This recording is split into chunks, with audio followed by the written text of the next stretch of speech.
Back home on the last trade, it was a positive session on Friday, which was the first trading session of the March series. The Nifty reclaimed the 10,800 mark to end the day over 0.5% higher. The Sensex followed suit, gained about 200 points. The broader markets continued to outperform the benchmarks, with the Nifty Bank ending with gains of 1%. The mid-cap index rallied 1.5%, but that was last week. After that, we've had a 3-day-long weekend, a slew of news, and perhaps a lot of red tape as well. To tell you all of that, we have Anisha with us. Anisha. Oh, well, yes, Manglam, you talked about the red tick, and the big red tick actually came from the US markets, wherein the Dow was down about 200 points. The S&P slipped below the 2800 level. In fact, it was the worst day that they have seen in the last 1 month. It started off in the green, then we saw that weak data coming in terms of the construction spending, and the markets ending off the day's high. Now, there are reports which suggest that the US-China trade negotiations are at final stages, and that is essentially a positive news for the economy. But nonetheless, the market saw a bit of sell-on news, given the fact that the experts believe that most of the positives of this deal are largely priced in, and that's why we saw that slip as far as the US markets go.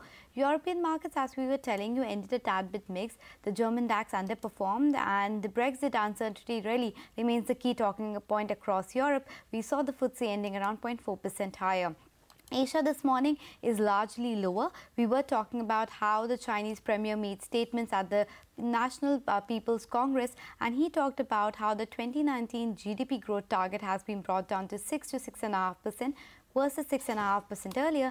And even if you look at the data coming out from Japan, that doesn't look too enthusing, because the composite PMI has come in at 50.7 versus 50.9, so a slight bit of contraction coming in there.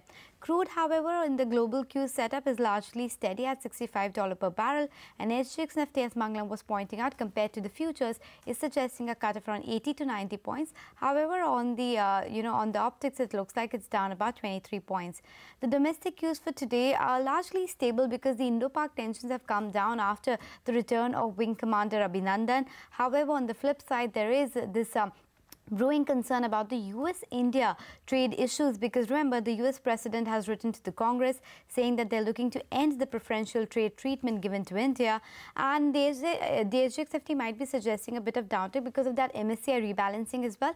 Remember, it came last week, but experts believe that a bit of it is not factored in. That is perhaps why we are seeing a bit of negative tick on the SGX Nifty as well, Manglam. All right, and what are the stocks that you're watching out for? Well, it's start of the month, and we are getting those auto data still, and they do not look very enthusing, because for Eicher Motors, the Royal Enfield sales has come in at 62,630 versus Nomura expectation of 63,000. So a bit of disappointment coming in from Eicher Motors. For TVS Motors, it's largely in line, because the sale has come in at around 3 lakh units versus an expectation of 2.9 lakh units. Hero MotoCorp also disappointed a tad bit, because the sale is around 6,17,000 units.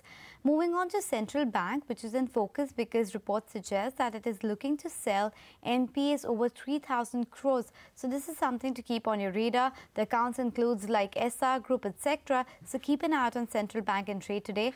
Jet Airways continues to be in focus. There are 2 more planes which have been grounded, taking the total 21. Naresh Goyal has written a letter to the employees urging them to just hold on to patience for a little bit longer. But let's see what comes out of this resolution plan. He's hopeful that they'll reach an agreement before the end of the month. Ajanta Pharma is in focus, because they've got a US FDA nod. Coal India Feb output is up around 6.5%, so that's a tad bit of positive.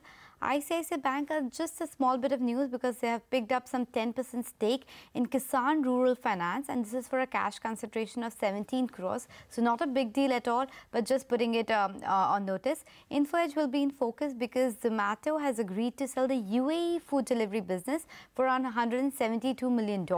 So keep an eye out on Info Edge. And lastly, there have been some oil and gas contracts that have been awarded to the likes of ONGC, Vedanta, etc. So that will be in focus. Quickly, just wrapping up with some reports. Shell India is looking to exit the city gas business by selling 10% stake in MGL. So keep an eye out on that. And Tata Group has said that they're looking to restructure Group into the 10 business verticals. So keep an eye out on the Tata Group stocks as well. All right, we will definitely keep an eye out on all of that. Anisha, thanks a lot for that. With that, we slip into a short break. Come back, we talk about the market regulator SEBI tightening the rules for corporate debt restructuring. Details when we return.